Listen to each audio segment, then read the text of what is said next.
Okay, today what we're going to talk about is the economics of consulting. This is something that we're super passionate about, something that we help a lot of people with. So I want to walk you through this.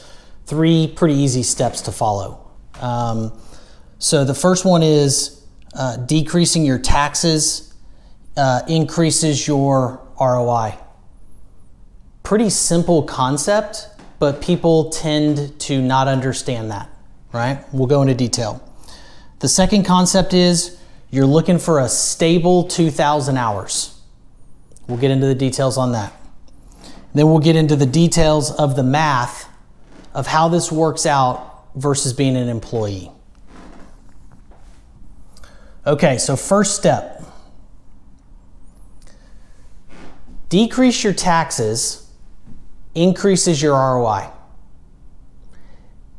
It took me a long time to figure this out, but once I did, it just made all the sense in the world, and it made all the difference in the world, frankly.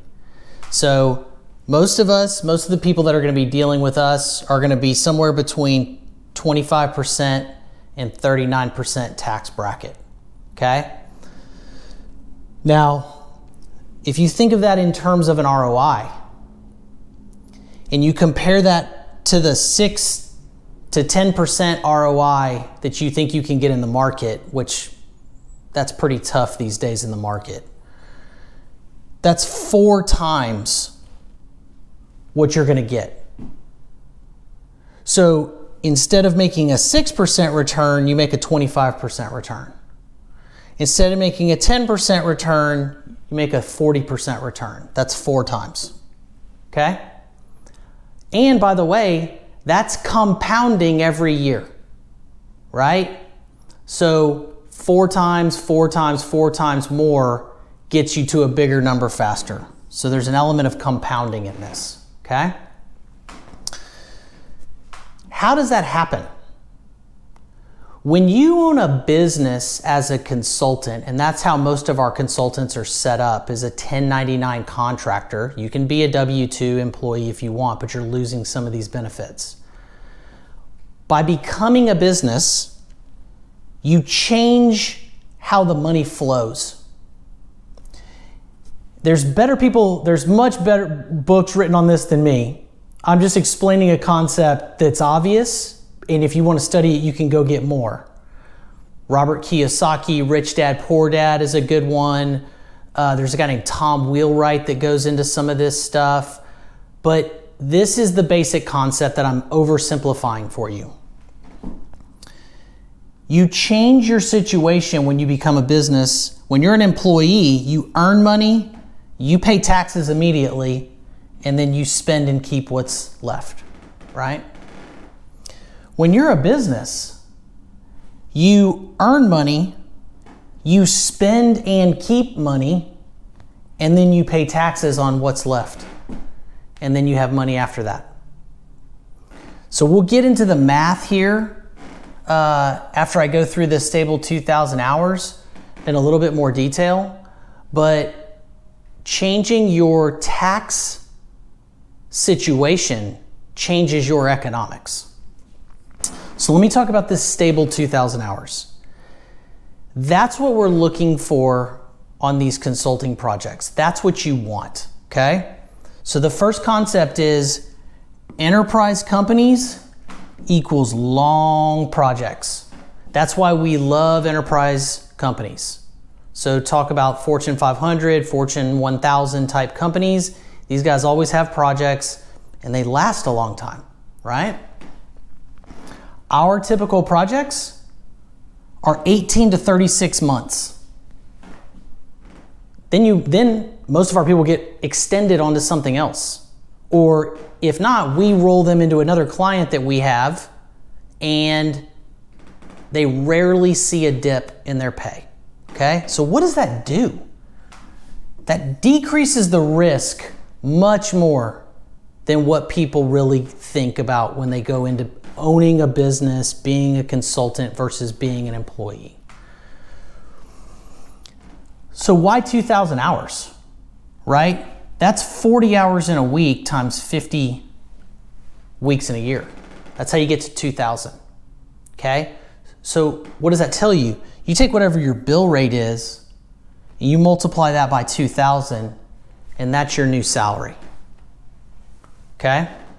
So let's say you make $100 an hour. Your salary is really $200,000.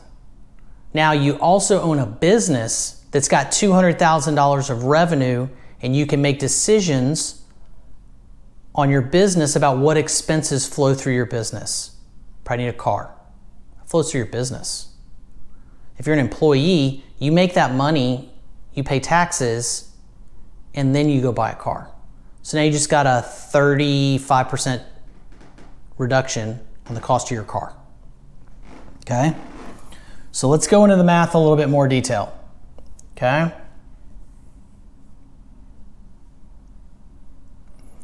So as an employee, let's compare employee versus consultant. As an employee, let's say you make $100,000 a year plus benefits. People can get hung up on benefits, so I'm going to hit on that. You make $100,000 a year, the first thing you do immediately is you pay taxes. It just comes right out of your paycheck, right? You don't even notice it. So you got $70,000 of real money left over. That's what you can go spend, keep, save, retire, those sorts of things, okay? So you are in business with the government, for sure. They are your partner when you're an employee, okay? Now, when you're a consultant, typically we see people that make $100,000 a year translate over to somewhere around a $75 to $95 an hour bill rate. Maybe it's more, maybe it's less for you, but let's just take that as an illustrative example, okay? Times 2,000 hours in a year, that translates to $150,000 to $190,000. Your compensation just went up 50 to 90%. That's pretty good, right? Why? Because there's risk, right? That's why, going back to the previous slide, that's why we love enterprise companies, because it decreases your risk.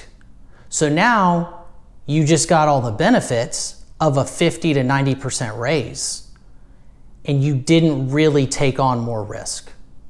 And that's why networking with firms that have the jobs like ours, or if there's a million of these firms out there, they get paid to place people like you.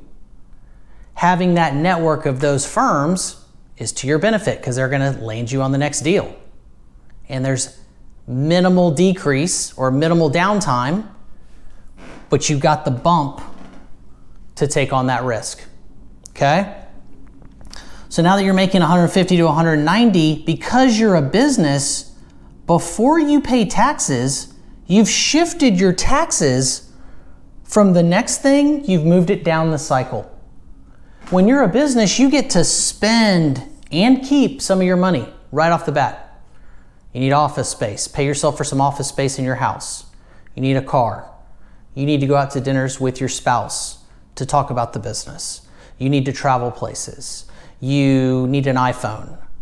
All that stuff runs through the business before you ever pay these taxes. So you're getting a 30 to 40% discount every time you spend something. It makes it a lot less painful to go to the gas pump when it's a 30 to 40% discount, okay? Now, whatever's left over, then you pay taxes on that and you keep what's left, right? But you want to put money into an IRA, and in other videos, we talk about how to increase your savings and drive this number down that would drive your taxes down. That you get to do that pre-tax, right? And you get to do it at a higher level than an employee does, right? SEP IRAs, defined benefits IRAs. We go into this in a lot more detail in other videos, but you can put 50, 100, $200,000 into an IRA before it ever hits the taxes, which drives down what you're paying. So these are the kind of things that you get to do when you're a business owner that an employee doesn't get to do. So hopefully this helped. Leave your comments with us. Let us know what else you want to know. But this is a great concept of the economics of consulting versus being an employee.